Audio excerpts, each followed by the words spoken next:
તો દોસ્તો આ રીતે પહેલા એવું થતું કે ચૂંટણી લડ્યા બાદ જીત્યા બાદ એક પક્ષમાંથી બીજા પક્ષમાં ભાગી જતા.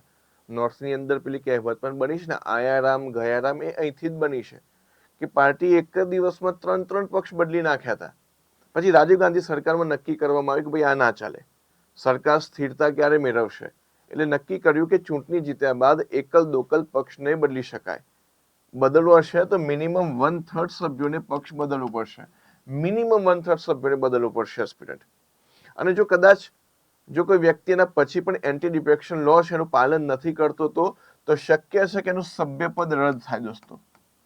અને જ્યારે એનું સભ્યપદ રદ થાય તો જો એ લોકસભાનો સદસ્ય હશે તો લોકસભાના અધ્યક્ષ હશે એ, પછી કેન્દ્રીય ચૂંટણી પંચ છે ને એ કેન્દ્રીય ચૂંટણી પંચ, ઓકે, અને રાષ્ટ્રપતિ આ વિચાર વિમર્શ કરીને ડિસિઝન લેશે. એટલા માટે તો દોસ્તો કેન્દ્રીય ચૂંટણી પંચને ઘણી વખતે અર્ધ ન્યાયિક સંસ્થા કહેવાય છે.